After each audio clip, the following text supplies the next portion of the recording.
El título de la prédica es El espíritu del anticristo.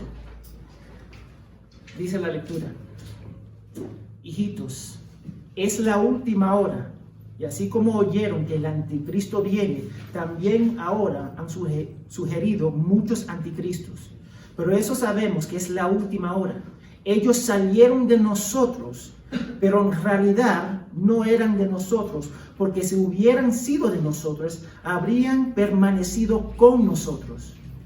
Pero salieron a fin de que se manifestará que no todos son de nosotros, pero ustedes tienen la unción del Santo, y todos ustedes lo saben. Vamos a leer, vamos a orar, disculpa. Señor, gracias por tu fidelidad. Queremos obedecer a tu palabra, Señor. Ayúdanos para someternos a ella.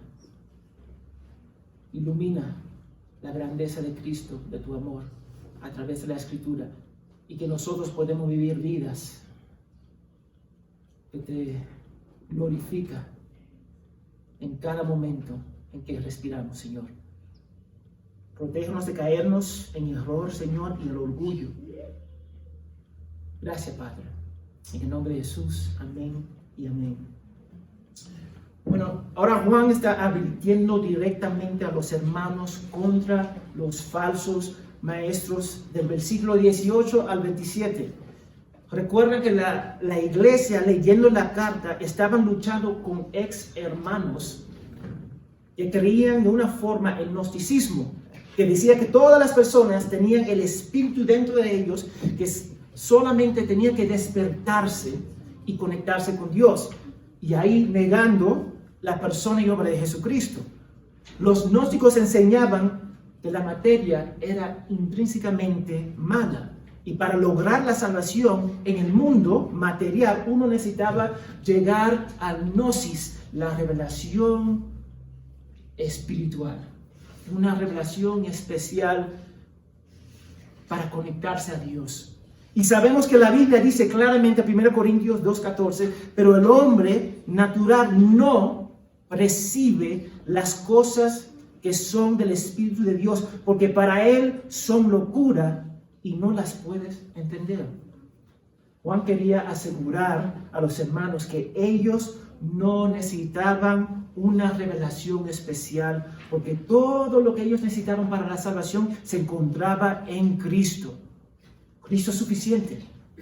Yo no necesito una revelación especial, no necesito un ángel para decirme algo diferente. Y la iglesia de hoy también enfrenta muchos falsos maestros y distorsiones del evangelio. Déjame ponerlo en perspectiva. Charles Russell, el fundador de los Testigos de Jehová, ellos vinieron a una iglesia presbiteriana. Joseph Smith, fundador de los Mormones, tenía algunas asociaciones con la iglesia evangélica. Juan deseaba que la iglesia sea sabia al tratar a los falsos maestros, a los anticristos. Pero, ¿quién son los anticristos y de dónde vienen? Y eso es lo que vamos a ver hoy día en el pasaje. Entonces, el versículo 18 dice: hijitos, es la última hora. Y así como oyeron que el anticristo viene, también ahora han surgido muchos anticristos. Por eso sabemos que es la última hora. Entonces el primer punto es: estamos en la última hora. Es el primer punto, estamos en la última hora. Juan, una vez más, llama a la iglesia hijitos. Es un término de cariño, pero también un término, una posición de madurez espiritual. Juan deseaba informarles que están en la última hora, que significa el tiempo final, la venida de Cristo, la terminación de todas las cosas, o la restauración de todas las cosas. La última hora empezó con la muerte y resurrección de Cristo hace 2000 años. Eso fue la última hora.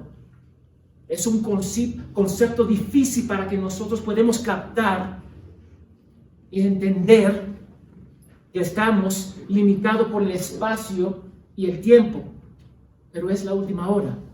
Parece imposible que el tiempo va a terminar en nuestras vidas, en nuestras mentes finitas, pero va a pasar. En el cielo no estaremos limitados por el tiempo. Los autores de la Biblia usaban términos como la eternidad, todos los siglos, para darnos una referencia que nosotros podemos captar, pero en el cielo no estaremos limitados por el tiempo. Apocalipsis 21, 23. Y la ciudad no tiene necesidad de sol ni de luna que la iluminen, porque la gloria de Dios la ilumina y la lámpara es el Cordero. Segunda de Pedro 3, 8. Pero no pasan por alto este hecho, amados, que con el Señor un día es 1000 años y 1000 años un día. Puesto que Dios no está limitado por el tiempo, eso significa que tampoco nosotros estaremos limitados por ellos cuando estamos en su presencia. Entonces Juan está diciendo que es la última hora. ¿Pero por qué? Esa es la pregunta. Lo está diciendo porque ya han llegado muchos anticristos. ¿Cuánto más ahora? ¿Cuántos anticristos hay ahora? Sabiendo que el enemigo, sabiendo que su tiempo ya está terminando. Los judíos habían llegado a creer que todo el tiempo estaba dividido en dos edades, entre la edad actual que estaba saturado con el pecado, corrompida con el pecado, y la edad venidera, que es a donde Dios reina totalmente. La transición de una edad a la siguiente es el día del Señor o el día de juicio. Mira lo que dice William Barclay sobre este punto. Él dice: cada hora es la última hora. En el mundo hay un conflicto continuo entre el bien y el mal, entre Dios y lo que es anti-Dios.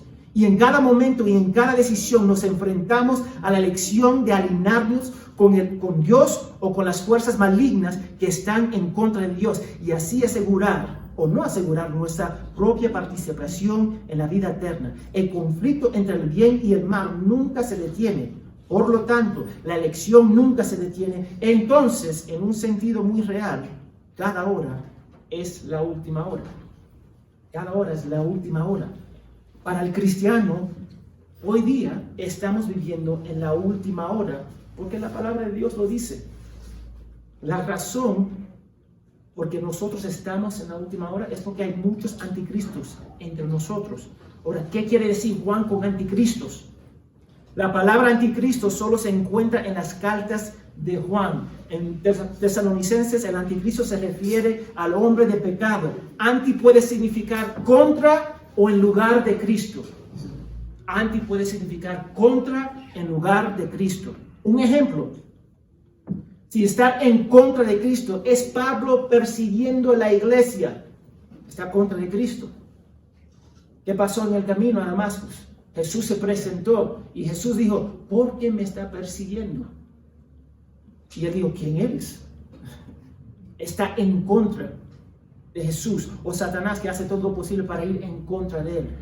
En lugar de Cristo, lo vemos en Marcos 13:6, dice: muchos vendrán en mi nombre diciendo: yo soy el Cristo, y engañará a muchos. Eso es lo que significa. Viniendo en el nombre o la posición de Cristo, o pensando que tú puedes lograr tu propia salvación. Eso es ponerte en el lugar de Cristo. Y ojo, muchas personas hacen eso, ponerse en lugar de Cristo. Yo me puedo salvar, yo voy a la iglesia, entonces yo merezco el cielo. Eso, ponerse en lugar de Cristo. Y creo que Juan se refiere al anticristo como alguien que va en contra a Cristo. Por los siguientes versículos. Primera de Juan 2:22. Ese es el anticristo, el que niega al Padre y al Hijo. Va en contra. Juan 4:3. Primera de Juan 4:3. Y todo espíritu que no confiesa a Jesús no es de Dios. Y ese es el espíritu del anticristo. O una vez más, negando a Cristo. Segunda de Juan 2:7. Pues muchos engañadores han salido al mundo que no confiesa que Jesucristo ha venido en carne. Ese es el engañador y el anticristo. Así que anti puede significar en contra, en lugar de Cristo, pero en este contexto se inclina más en contra de Cristo porque niega un aspecto de la persona y obra de Cristo. Y yo quiero que ustedes sepan, la tradición judía creía y sigue creyendo que el anticristo era una figura real. Y yo lo creo también. Es una figura real. Nosotros tenemos que verlo. Pero hay una distinción entre el anticristo de los últimos tiempos y los anticristos de hoy. Piénsalo de esta manera. Juan el Bautista fue enviado para preparar el camino para Jesús, al igual que los anticristos son enviados para preparar el camino para el anticristo final. Y Juan afirma que ellos oyeron que el anticristo viene. Ellos sabían eso. Él viene. Entonces lo esperaban. Y para él el anticristo final era un representante humano de Satanás. Entonces, esa era la idea para los judíos. Muchos anticristos que preparan el camino para el anticristo final son cualquier persona que hace la voluntad del diablo y no de Dios. Punto. Entonces, un esposo que no permite a su esposa asistir a la iglesia está haciendo la voluntad de Satanás. Una persona que gasta todo su dinero en sí mismo está haciendo la voluntad del maligno. Una persona que niega el evangelio y vive según su carne está haciendo la voluntad del maligno. Un niño que no obedece a sus padres está haciendo la voluntad del maligno. Pedro, reprendiendo a Jesús, porque Jesús dijo, yo voy a la cruz, estaba haciendo la voluntad del maligno. Cuando los cristianos caminan en la carne y van contra la voluntad de Dios, demuestran este espíritu de rebeldía. Los anticristos están aquí ahora, hermanos y hermanas. Están en todo el mundo, son muchos, son engañadores, niegan un aspecto de Jesucristo, niegan al Hijo y al Padre, se oponen a Cristo y muestran que es la última hora. Estamos viviendo la última hora. ¿Usted sabe por qué estamos viviendo la última hora? Porque existen muchos anticristos a nivel mundial. Hay una cantidad de anticristos. Entonces sabemos que es la última hora. Era una creencia judía común que el mal se multiplicará en los días que vienen, en el tiempo final. Ellos creían eso y yo lo creo también. Así que Juan está hablando de un espíritu del anticristo que niega a Jesús. Y a lo largo de la historia nosotros vimos muchos que fueron considerados como anticristos. Nerón, el emperador de Roma, el Papa, Mussolini, Hitler, etc. Cualquier persona, religión o institución que niega a Cristo demuestra el espíritu del anticristo. Cualquiera. Hay más de 4,000 religiones en este mundo. Y solamente uno que no está en la tumba, que es Jesucristo. Tú puedes imaginar 4,000 religiones que están enseñando algo totalmente mal. Los musulmanes piensan que Jesús era un profeta, pero niegan que era hijo de Dios o Dios. Los testigos creen que Jesús que Dios formó a Jesús. Entonces es inferior a Dios. Eso es totalmente falso. Entonces sabemos que es la última hora porque muchos anticristos están entre nosotros como iglesia y en el mundo. Hay un rechazo evidente de Cristo. Dime, ¿ustedes saben cuántas personas niegan a Jesucristo? Hay un rechazo y ese rechazo indica que es la última hora y la venida del anticristo final. Y eso nos lleva a la siguiente pregunta obvia. ¿De dónde vienen esos anticristos? El versículo 19 dice: ellos salieron de nosotros, pero en realidad no era de nosotros, porque si hubieran sido de nosotros, habrían permanecido con nosotros. Es interesante. Juan afirma que ellos, los anticristos, salieron de la iglesia. Piensa en eso. Los anticristos, en cual él menciona que van en contra de Cristo, salieron de entre ellos. Probaron los dulces beneficios de la iglesia, del evangelio, del cuerpo de Cristo, pero como nunca nacieron de nuevo, lo dejaron. Un claro ejemplo de esto es la parábola del sembrador. 2 semillas cayeron en la tierra que parecía a producir efectos del verdadero fe, pero finalmente cayeron en incredulidad y abandonaron la fe por total. Ellos negaron, se opusieron y mostraron una indiferencia hacia Jesús. Estamos hablando de personas que fueron parte de la iglesia en un momento dado. Personas que estaban dentro de nosotros. Personas que estaban dentro de ellos. Pero terminaron saliendo en contra del Evangelio y de Dios mismo. Y déjame decirte algo, hermanos. Cualquier persona que va en contra de Dios va a perder. No va a ganar esa batalla. Y esas personas probaron la misericordia de Dios y salieron igual. La iglesia llamará a muchos por la proclamación del Evangelio. Pero la puerta, dice la palabra de Dios, es estrecha y pocos son llamados a ella. Judas es un buen ejemplo de eso. Terminó traicionando al Salvador y el Creador del mundo por 30 piezas de plata. ¿Puede imaginarse? Traicionar a Jesús por dinero. O cualquier cosa que sea tu ídolo.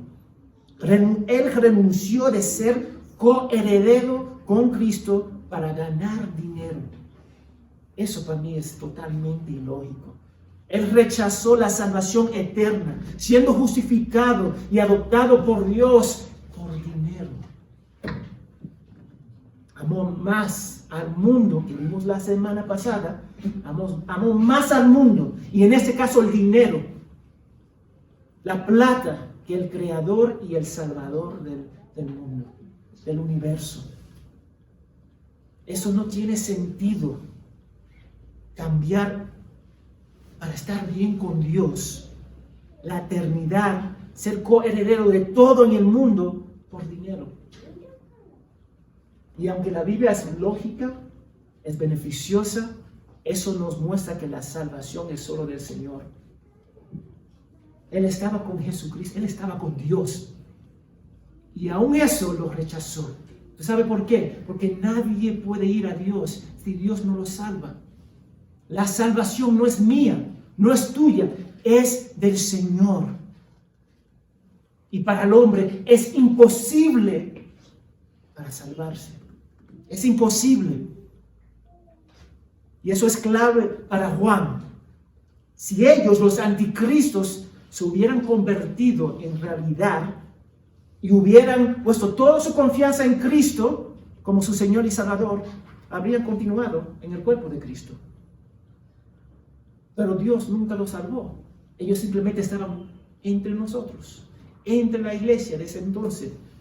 Hebreos habla un poquito más sobre eso. Hebreos 6, 4 al 6. Es bien específico para los que salieron de nosotros. Miren lo que dice. Porque es imposible que los que una vez fueron iluminados y gustaron del don celestial y fueron hechos partícipes del Espíritu Santo y asimismo gustaron de la buena palabra de Dios y los poderes del siglo venidero y recayeron, sean otra vez renovados para arrepentimiento. Y miren lo que dice, crucificando de nuevo para sí mismo el Hijo de Dios. Salieron, estaban en medio de él, pero finalmente nunca eran parte de él. Eso es la realidad. Y Juan afirma que los anticristos salieron de ellos porque nunca fueron parte de la fe verdadera. Estaban en la iglesia externamente, pero no estaban unidos a Cristo a través de la fe. Esas son las personas que no aman a Dios, su palabra, la iglesia. Vienen por obligación, vienen por costumbre. Ellos simplemente vienen porque sus padres lo trajeron cuando eran chiquitos. Miran a la iglesia solo por ayuda.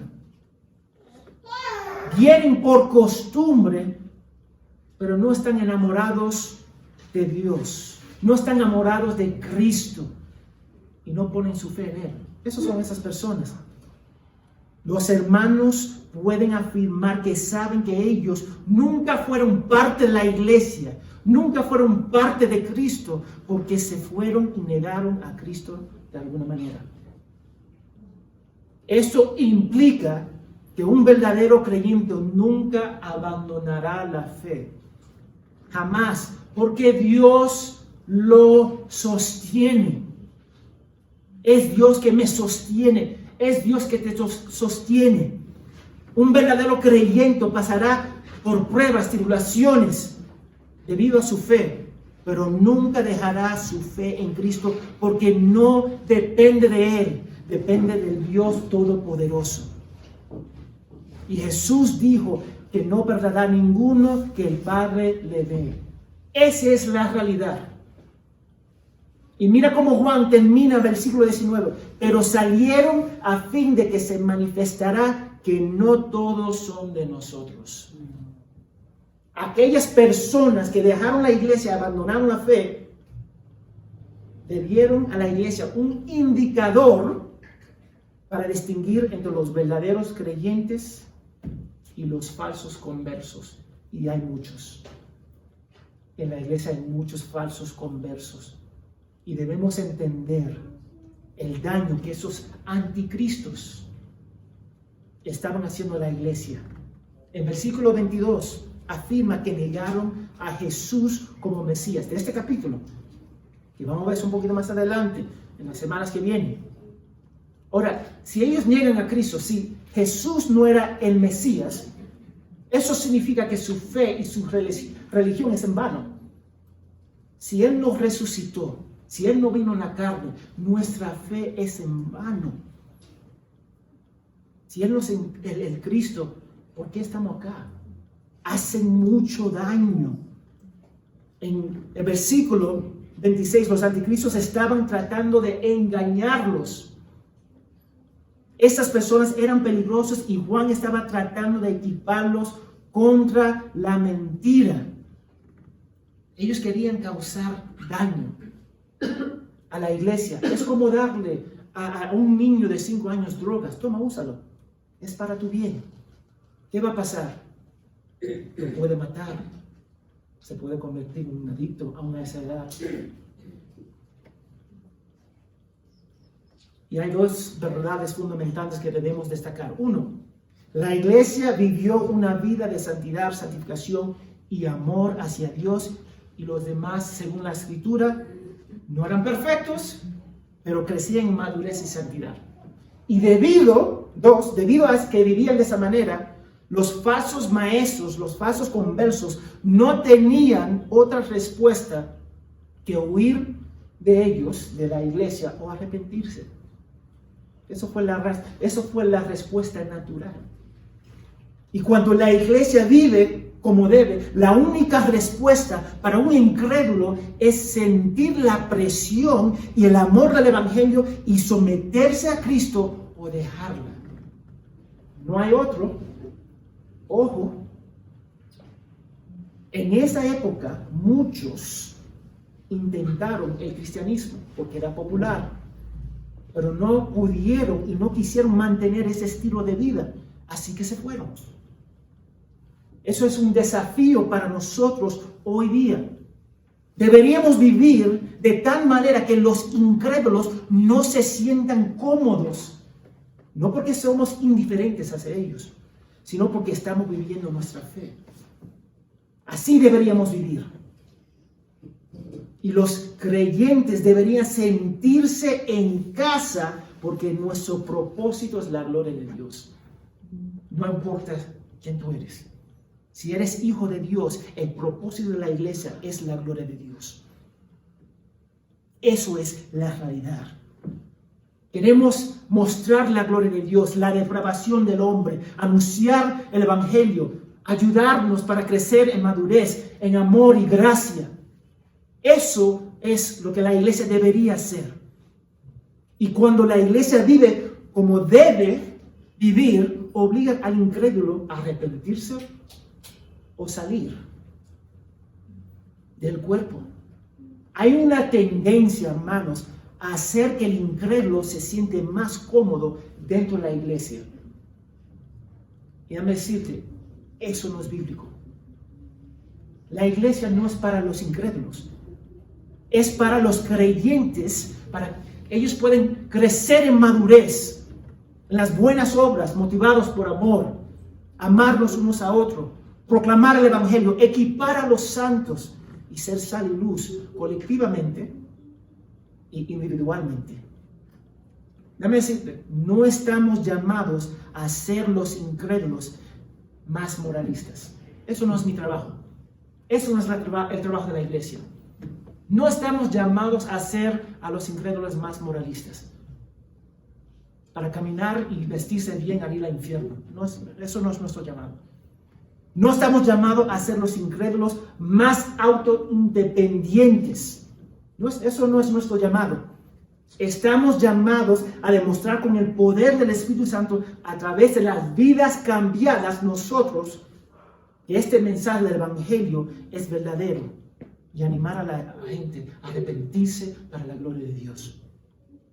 Una vez más, hay muchas iglesias que quieren hacer al incrédulo sentirse bien. Eso no es nuestro trabajo. Nuestro trabajo es la gloria de Dios y ser fiel a la palabra. La iglesia está consagrada, separada para la gloria de Dios.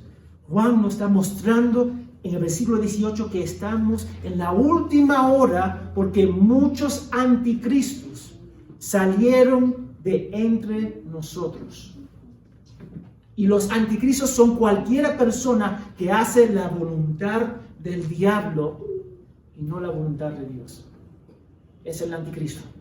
Y estos anticristos vinieron de dentro de la iglesia y negaron a Cristo. Ahora en versículo 20 comienza a animar a la iglesia contra esos anticristos. Entonces dice, pero ustedes tienen la unción del Santo y todos ustedes lo saben. ¿Cómo anima a los creyentes con respecto a los anticristos? Lo hace haciéndoles saber que ellos han sido ungidos por Dios. Ungidos por Dios. Están caminando la victoria de Cristo, su Salvador. Y Juan hace una distinción entre los anticristos y los verdaderos hermanos. Él dice, pero ellos han sido ungidos. La unción en griego es carisma. Carisma, carismática, iglesia carismática, donde sale esa palabra. Habla sobre la unción. Ellos ponen un valor más alto sobre la unción. Y significa literalmente poner aceite en la cabeza de una persona, y fue hecha literalmente en el Antiguo Testamento por los sacerdocios, por los reyes, ungieron a Saúl, a David. Entonces, era normal en el Antiguo Testamento. En este pasaje se usa simbólicamente para aquellos que han sido ordenados por Dios, salvados por Dios. Y yo digo simbólicamente porque nadie puso aceite en nuestra cabeza cuando fuimos salvados, sino fuimos adoptados en Cristo y sellados con el Espíritu Santo. En el Antiguo Testamento la unción física era una señal externa de una transformación interna y para una obra específica. Por ejemplo, construir el tabernáculo. El Espíritu Santo ungió a algunas personas para construirlo. En la iglesia de hoy, la unción ha sido mistificada, abusada y mal interpretada. La unción no es un poder para exaltarnos y hacer lo que deseamos. Eso no es la unción. La unción no se da para establecer un sistema de clase dentro de la iglesia. Ese es el ungido. No se puede tocar el ungido. Eso no es bíblico.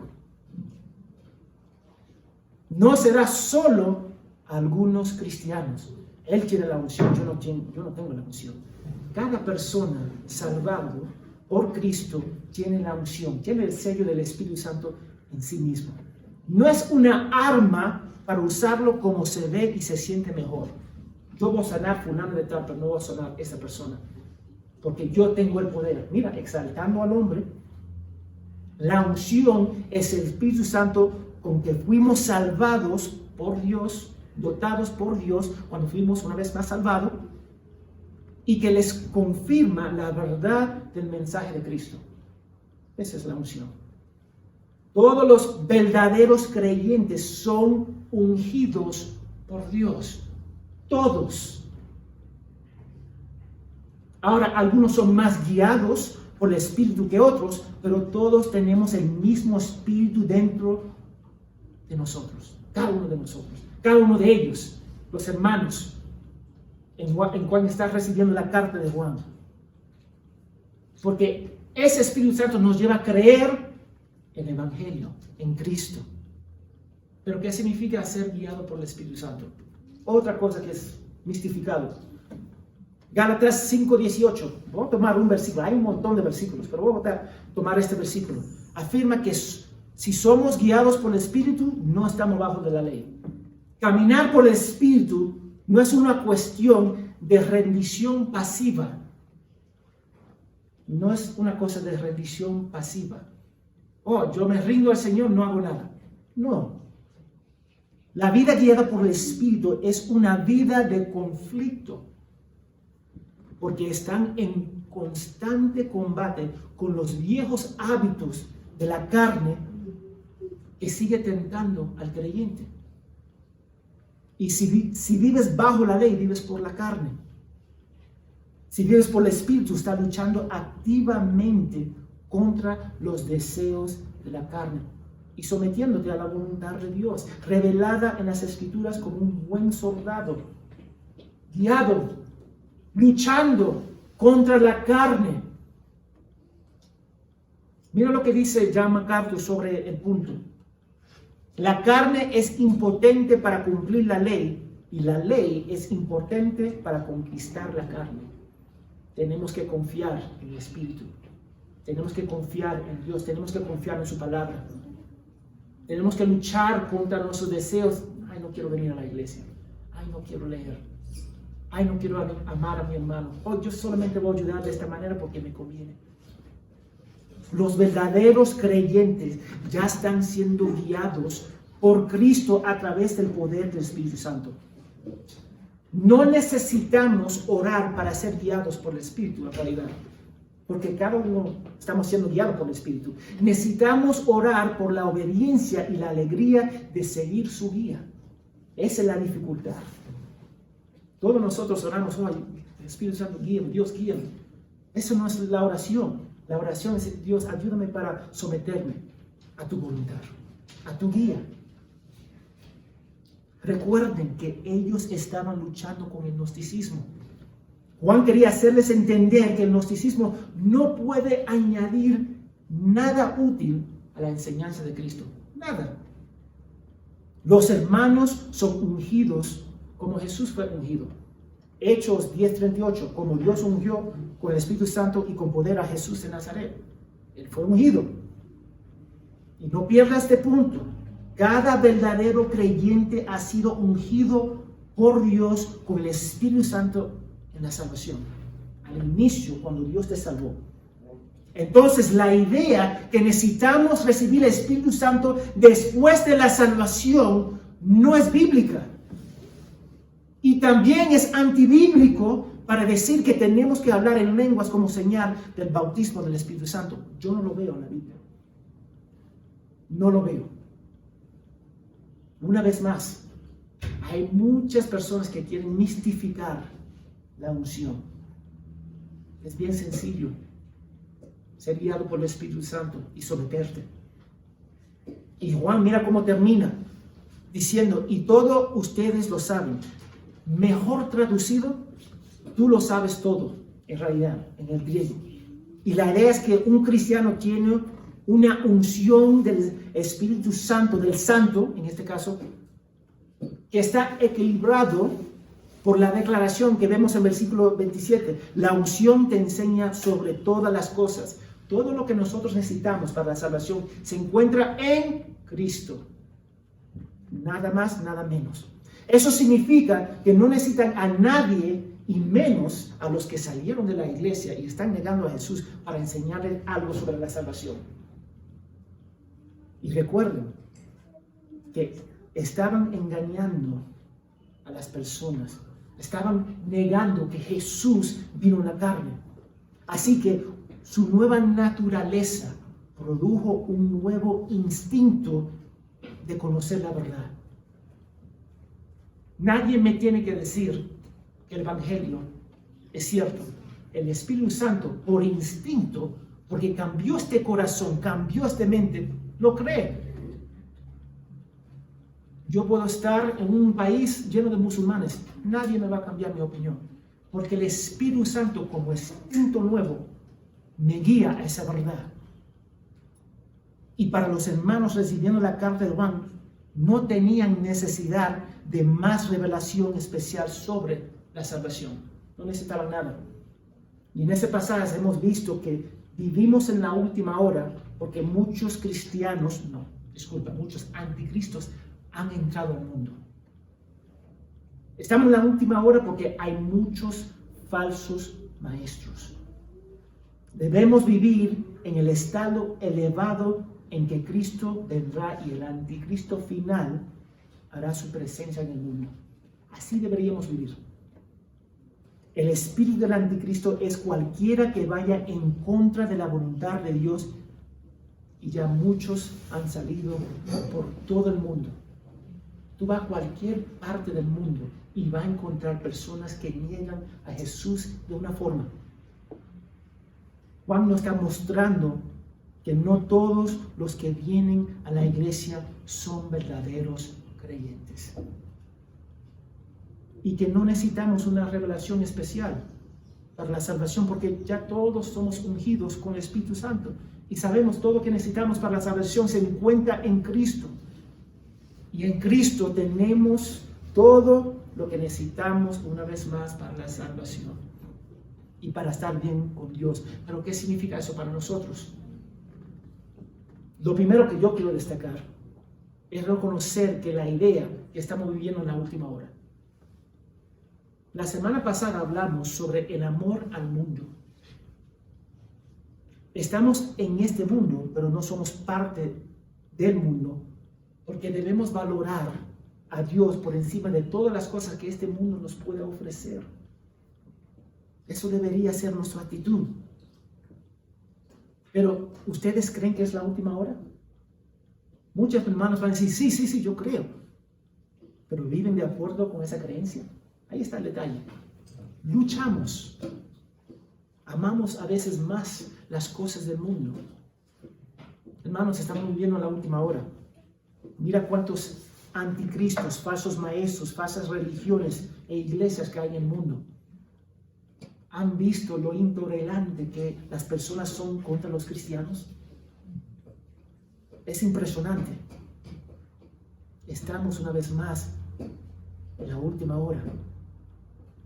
Nosotros tenemos que dejar de actuar como cristianos y debemos ser la iglesia. Debemos ser seguidores de Cristo. Entonces busca maneras de servir a la iglesia si eres creyente. Predica el Evangelio a tus parientes, a tus familiares, porque es la cosa más amorosa que tú puedes hacer. Conoce la voluntad de Dios a través de la lectura y estudiando la palabra. Usa tu tiempo y, ojo, tus recursos para la gloria de Dios y no para hacer este mundo más cómodo. No hagan eso. Estamos llamados a vivir como estamos en la última hora.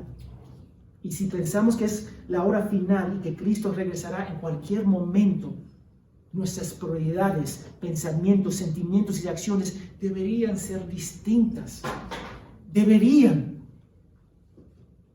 Si alguien se va a casar mañana, ¿qué va a pensar? Todo lo que tengo que hacer en matrimonio para estar junto con su pareja. Nosotros deberíamos vivir pensando que vamos a estar junto con nuestro Señor. Recuerda, Él es nuestro Señor. La iglesia es su novia. Debemos vivir como es la última hora. Y Juan acaba de advertir a la iglesia sobre el amor al mundo e inmediatamente dice que es la última hora. Eso no fue por casualidad. Cualquiera que cree verdaderamente que es la última hora, verá que el mundo está pasando y por lo tanto dedicará toda su vida a la gloria de Dios. Es la consecuencia de cuánto de nuestras vidas está dedicado para la gloria de Dios. Piensa en el tiempo que ha pasado esta semana haciendo cosas que solo te benefician a ti. Solo saca provecho a tu persona. Si pasas más tiempo sirviéndote a ti mismo, ¿en realidad tú crees que es la última hora? Si gastas más todos tus recursos, tu tiempo, lo que tú tienes para ti mismo, ¿en realidad tú crees que es la última hora? No. No te mientas a ti mismo. Un verdadero cristiano cree y vive que estamos en la última hora y hace todo para la gloria de Dios y se deshace de todas las posiciones materiales y todo lo que le aleja de la gloria de Dios. 2. Juan nos dice que los anticristos vinieron de entre la iglesia. Por favor, entiendan que no todos dentro aún de esta iglesia son creyentes. Lo digo otra vez. No todos dentro aún de esta iglesia son creyentes. Esto no es para causar duda de tu fe, porque sabemos que nada nos puede separar del verdadero amor de Dios. Pero es un reto para preguntarse si tu vida y tu profesión coinciden. Y no va a coincidir perfectamente, lo digo ahora. Pero debería haber una diferencia clara entre el viejo hombre y el nuevo hombre. Debería. Y esto también es un reto para la iglesia, para que la iglesia sea la iglesia descrita en la Biblia. La iglesia no es un refugio para los que niegan a Cristo. Lo digo otra vez. La iglesia no es un refugio para los que niegan a Cristo, sino un lugar de confrontación de pecado y de apuntar a la gente a Cristo como remedio del pecado y para hacerse bien en frente de Dios. Algunas personas dentro de nosotros dejarán la fe. Va a pasar. Ustedes, me imagino, conocen varias personas que abandonaron la fe, pero eso no debería sorprendernos. Lo que debería sorprendernos es que hacemos que un pecador se siente cómodo en sus pecados y no apuntarlo a Cristo en amor dentro de la iglesia. Eso es el reto para nosotros. La iglesia debe ser sal y luz para el mundo, pero debe haber una diferencia entre la novia de Cristo y el mundo. Y lo que vemos es que no hay una diferencia. Tenemos que crecer en santidad y madurez, amor, fidelidad a su palabra, porque eso nace de nuestro corazón y del nuevo espíritu que hay dentro de nosotros. Y finalmente, todos hemos sido ungidos por Dios con el Espíritu Santo. No necesito nada aparte de Cristo para la salvación. Lo digo otra vez. Ninguno de nosotros necesitamos nada más aparte de Jesucristo para la salvación. Sepa eso y estén listos para defender la fe en amor, la gracia y la verdad. No sean flojos en su fe. Sino vive para la gloria de Dios. Para aquellos que no saben que son creyentes, lo único que yo te pido, ora que Dios revela la belleza y la necesidad de Cristo en sus vidas. Porque aparte de eso, yo no puedo cambiar tu corazón. Solamente Dios lo puede hacer a través de su palabra y el Espíritu Santo obrando en ti. Y que Dios te puede mostrar su santidad, su depravación espiritual y la esperanza que tú tienes en Cristo. Y recuerda, si no eres hijo de Dios en Cristo, eres hijo del diablo. Y así demostrarás el espíritu del anticristo. Solamente hay dos campos, hijos de Dios, hijos de Satanás. Entonces, aparte de Cristo, es imposible complacer a Dios. Y déjame decirte, va a terminar condenado por toda la eternidad en el infierno. Entonces arrepiéntese y ponga su confianza en Cristo.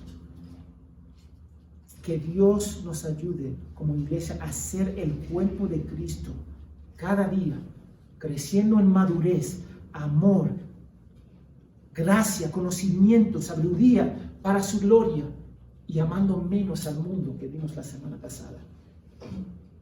Si va a amar menos al mundo, tiene que reemplazarlo con algo más valioso que es Dios. Que eso sea el espíritu de cada uno de nosotros. Vamos a orar. Señor, gracias por tu fidelidad, gracias por tu paciencia con nosotros.